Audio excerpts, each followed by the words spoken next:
Finalizando então a nossa parte de preparo periódico do solo, nesta última aula nós falaremos de força de tração e de interação ferramenta-solo. A força demandada pelos implementos ela pode ser estimada por essa equação.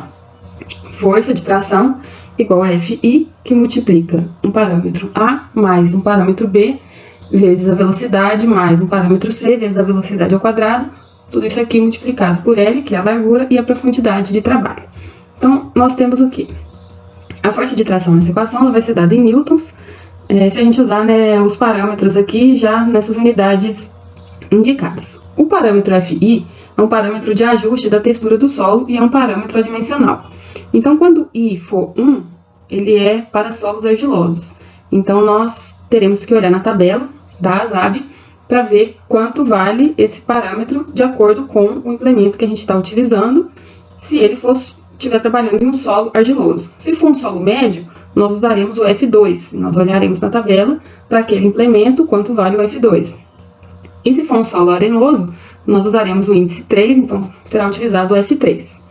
Então, esse é um parâmetro de ajuste da textura do solo, porque nós já vimos que o solo vai ter influência na resistência ao cisalhamento do solo, por exemplo, então vai influenciar na demanda de tração do implemento. Os parâmetros A, B e C são parâmetros específicos do implemento.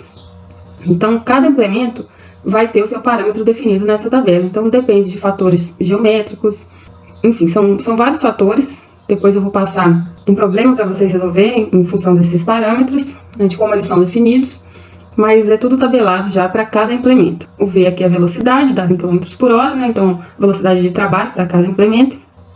A largura do implemento é dada em metros, a exceção de subsolador e escarificador, que ao invés de usar a largura, a gente usa o número de ferramentas que aquele implemento tem. Então, vai entrar aqui, ao invés de L, entra o número de hastes, o número de ferramentas. Na tabela, isso é especificado. Ao invés de metros, vai estar lá, número de ferramentas. E a profundidade de trabalho, que entra em centímetros aqui, ok? Então, vejamos aqui essa tabela. Eu recortei essa tabela apenas para os implementos de preparo do solo. Vocês conseguem achar facilmente essa norma para baixar. Ela vai estar em inglês. E aí vocês têm todos os parâmetros aqui necessários para utilizar na equação de força demandada para tração. Então, vejam, subsolador e escarificador é o número de ferramentas que entra aqui ao invés de entrar a largura. Então, vejam, tem largura ou ferramenta. Outros implementos você vai usar a largura em metros. Então, nós temos arado de aivecas, nós temos cultivadores, grade de discos, tanto tandem quanto offset. E observem que o arado de discos ele está aqui embaixo ao invés de estar junto ao arado de aivecas, porque essa norma ela foi definida nos Estados Unidos. E lá não é comum o uso do arado de discos. Então, foi gerado depois os parâmetros para o arado de discos, que veio já de uma norma antiga. Então, adequou-se esses parâmetros para essa norma. Então, eu coloquei aqui embaixo os parâmetros para o arado de discos. Então, nós temos aqui os parâmetros relacionados à máquina, para cada implemento, A, B e C. Os parâmetros do solo aqui, de acordo com a textura. Então, se o solo for argiloso, para todos os implementos de preparo do solo, a gente vai usar um coeficiente aqui, o parâmetro igual a 1. Então, isso vai fazer o quê? Se a gente lembrar da equação, vai fazer com que a gente tenha maior demanda para a tração desse implemento. Conforme a textura vai ficando mais arenosa, esse parâmetro diminui e vai variar de acordo com cada implemento aqui. Eles são diferentes. O único que é igual é se o solo for argiloso, que é um para todos. Nós utilizamos sempre, para fazer a adequação trator-implemento, a potência disponível na barra de tração, e não a potência nominal do motor. Então, aquela equação, ela determina a força demandada pelo implemento na barra de tração. Então, muitas vezes, nós teremos que fazer uma adequação utilizando aqui esse fluxo de potência, que também é proveniente da ASAB. Então, porque nos catálogos, geralmente, vem o quê? Disponível a força bruta, a força bruta no volante. Então, isso aqui é a potência nominal do motor. Então, a gente teria que calcular a potência disponível na TDP para chegar na potência na barra de tração. Ou, às vezes, é informado para a gente a potência disponível na TDP, então a gente poderia partir desse ponto até chegar na potência na barra de tração. Então, para isso, a gente tem que saber o tipo de trator que a gente vai trabalhar.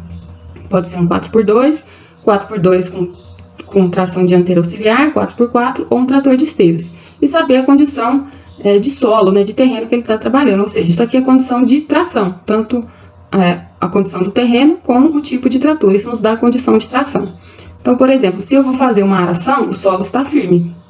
Então, eu vou utilizar, por exemplo, um trator 4x2 TDA em solo firme, eu vou usar esse coeficiente aqui para multiplicar pela potência disponível na TDP para achar o quanto eu tenho disponível na barra de tração e assim determinar o quanto aquele trator disponibiliza de força na barra de tração. Como eu calculo isso? Potência igual a força vezes velocidade. Então, se eu tenho a potência disponível na barra de tração, consequentemente, eu vou ter a força disponível na barra de tração.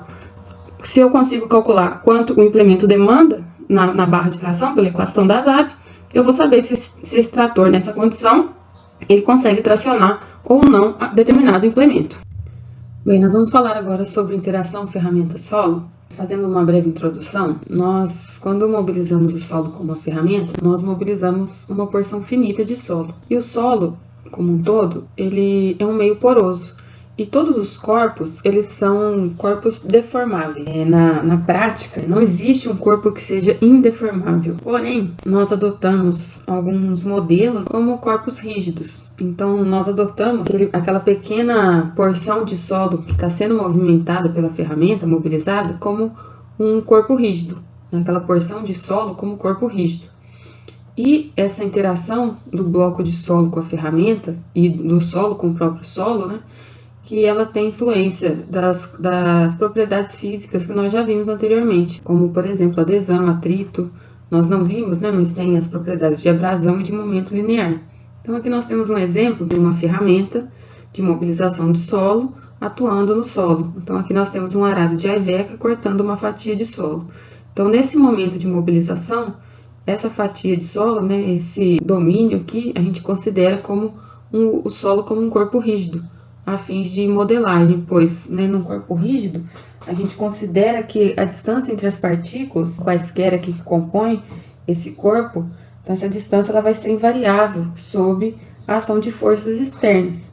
Então, a gente pode considerar que não vai ter variação, ou seja, não vai ter deformação, apesar de que isso na realidade não ocorre, né? A gente sabe que o corpo ele é deformável, mas para fins de estudos, a gente pode considerar essa aproximação como satisfatória. Aqui, no outro caso, a gente já tem a vista lateral de um rotor de enxada rotativa mobilizando o solo.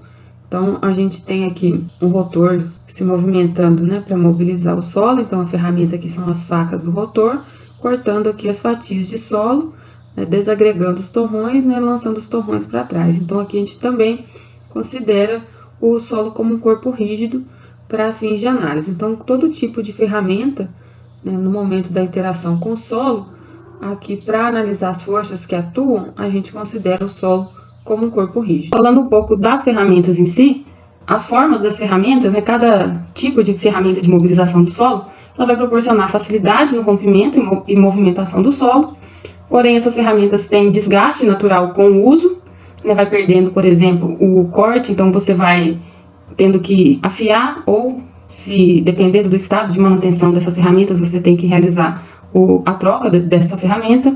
Você, com o tempo, altera a força demandada por essa ferramenta, né, dependendo do desgaste, e também, consequentemente, você vai ter uma alteração do resultado obtido, né, dessa mobilização. E você pode, né, ter que substituir essas partes desgastadas e realizar reparos no implemento, porque você vai acabar diminuindo a sua capacidade operacional. Vamos falar um pouco agora da mecânica das ferramentas agrícolas, né? Então, o estudo da mecânica das ferramentas agrícolas, do fenômeno de cultivo, deve descrever tanto os esforços provocados na ferramenta pela ação do solo e a propagação das tensões provocadas pelo deslocamento da ferramenta no solo. As reações do solo à ação das ferramentas de cultivo acontecem em escala tridimensional. Então, como a gente pode observar na figura, a gente tem um implemento, que seria aqui um arado de Iveca, em ação, e nós temos aqui a reação do solo ao deslocamento dessa ferramenta. Então, nós podemos observar que há o deslocamento vertical da leiva cortada, e isso dá origem a fissuras transversais ao sentido do deslocamento. Está representado pelo plano de fratura primário. E também nós temos o deslocamento lateral em função da forma da ferramenta, o que vai provocar fissuras longitudinais no solo, representado pelos planos aí de fraturas secundários. Bem, quando a ferramenta ela se desloca dentro do solo, ela fica sujeita às forças de resistência ao cisalhamento, inércia de cada bloco formado, resistência ao corte, que ela oferece a ação da ferramenta, e ao atrito solo-metal. Alguns autores classificam as ferramentas quanto à largura e profundidade. Então, nós temos as ferramentas que atuam nas condições em que a profundidade e a largura, ou seja, H sobre B, é maior ou igual a 1, nós consideramos essas ferramentas como estreitas. E quando essa relação é menor do que 1, são consideradas largas. Quando a relação entre a profundidade H e a largura da ferramenta é muito grande, ou seja, H sobre B for muito elevado, o efeito do cisalhamento do solo à frente do movimento, no sentido da superfície, ocorre a partir da ponta da lâmina, emitindo uma onda que propaga um choque em todas as direções e forma uma estrutura semelhante a uma peça partida. Agora nós vamos fazer uma análise da interação dessa ferramenta com o solo. Então aqui nós temos uma ferramenta e nós temos aqui o diagrama de esforços que estão atuando aqui na interação ferramenta com o solo. Então nós temos aqui as forças aqui, CA1, ou seja, essa força aqui, e a força Mi e a força MiSN1, essas duas aqui, que atuam na mesma direção, são relativas à resistência do solo ao cisalhamento, Então estão aqui sentido oposto à direção aqui da ferramenta de corte. E elas ocorrem no plano de fratura, no momento da falha de cada bloco. Então aqui são os planos de fratura do bloco de solo. A força MiFN0, essa daqui, corresponde ao atrito solo-metal. E B, essa componente aqui, é devido à aceleração imposta a cada bloco, ou seja, a inércia. O produto do índice de resistência ao corte, que é o K, vezes a largura da ponta da ferramenta, então esse produto aqui, K vezes B, resulta na força de resistência ao corte. Então aqui nós temos cada parâmetro descrito, então P é o peso do bloco de solo, B são as forças de inércia, beta é o ângulo de cisalhamento, dado em graus, sigma aqui é o ângulo de inclinação da ponteira em relação ao deslocamento, N0 é a força normal que atua na superfície da ferramenta, dado em newtons, N1 é a força normal à superfície de cisalhamento, μs é o coeficiente de atrito interno, que corresponde à tangente de φ, μf é o coeficiente de atrito solo-metal, que é uma dimensional, C é a coesão do solo, A1 é a área da superfície de cisalhamento em metros quadrados, o K é o índice de resistência ao corte do solo, então é válido aqui para solos com rochas ou raízes, e B é a largura da ferramenta. Se nós fizermos uma análise de forças, nós teremos o somatório de forças em X e Y, ou seja, as forças que agem verticalmente e horizontalmente no bloco de solo. Então, em equilíbrio, nós teremos o somatório de X, o somatório das forças no eixo X e no eixo Y. Então, dá essas equações gigantescas aqui. Obviamente, eu não vou listar as equações aqui. Então, nós temos a equação 1 e a equação 2, que é o somatório das forças em X e Y atuando no bloco de solo. Se nós analisarmos aqui um detalhe da ferramenta que está atuando no sistema e analisarmos em condições de equilíbrio, nós podemos determinar a força de tração aqui exercida sobre a ferramenta no sentido de deslocamento. Então, nós temos aqui a equação 3, na qual aqui o T é a força de tração exercida sobre a ferramenta no sentido de deslocamento. Então, ela vai depender aqui do N0, do seno de sigma, do μf e do cosseno de sigma. Já aqui na equação 4, nós temos as forças atuantes no bloco de solo, ou seja, nós temos o equilíbrio horizontal. Então, aqui nós temos essas forças atuantes na interface de falha ao longo do plano de falha. Então, nós isolamos o N0 e o N1 nas equações 3 e 4 e são feitas várias manipulações matemáticas, em que a partir dessas manipulações aparece um fator geométrico, que é o fator Z, dado pela equação 6. Então, aí nós temos, a partir do fator geométrico, nós temos a equação 5. Essa equação 5 ela é importante, pois nela nós observamos a eliminação das incógnitas relativas às tensões normais, N0 e N1, exercidas pelo solo na superfície da ferramenta e no plano de cisalhamento na interface de falha que ocorre à frente do movimento. Porém, ainda resta determinar as componentes relativas ao peso e aceleração do solo devido ao movimento da ferramenta. Então, nesta figura apresentada, nós temos o mesmo esquema do corte longitudinal mostrado anteriormente, com parâmetros de ordem geométrica que permitem determinar a área de seção do bloco de solo com o objetivo de determinação do seu peso. L1 e L2 que precisam ser determinados para calcular a área que vai entrar no cálculo do peso dessa massa de bloco. O DU é o peso específico do solo e B é a largura da ferramenta. Então, nós precisamos determinar a área da seção do bloco de solo e, para isso, nós precisamos determinar o H asterisco, o L1 e o L2.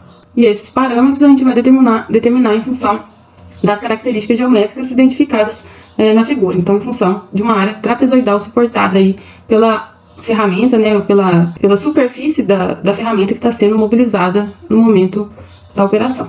A área do plano de cisalhamento do solo, identificada por A1, que apareceu anteriormente, acho que na primeira imagem, também é calculada em função dos parâmetros geométricos apresentados na figura anterior. Nós identificamos aqui pela equação 9. E a força de aceleração do solo, que rege a sua movimentação no sentido vertical aos esforços da lâmina, é apresentada aqui pela equação 10. Bem, o modelo apresentado até então, ele não leva em consideração a influência da adesão solo-metal, que atua na ponteira da ferramenta e é representada pela componente AD-A0. Então, quando esse efeito é considerado, a equação que define a força de tração imposta à ferramenta é representada por essa equação 11. E por último, eu quero que vocês tentem resolver esse exemplo relativo aqui à interação ferramenta-solo. Nós temos os seguintes dados. Uma ferramenta inclinada com 25 cm de largura e 10 cm de comprimento opera em profundidade constante de 25 cm, no solo com densidade igual a 1,2 gramas por centímetro cúbico. A velocidade da ferramenta é de 5 km por hora e o coeficiente de atrito solo-metal é de 0,3. Assumindo que a resistência ao corte do solo pode ser negligenciada, determine a força horizontal atuando na ferramenta.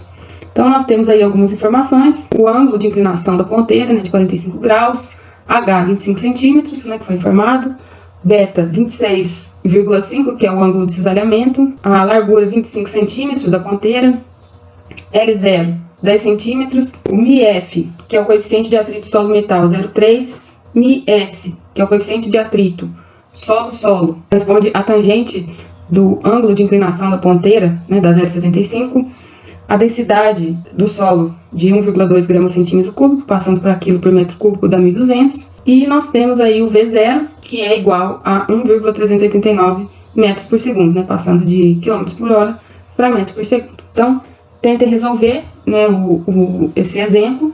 Caso vocês não consigam, a gente resolve junto na aula síncrona. Então, finalizamos nosso tema de preparo do solo. Bons estudos e até mais!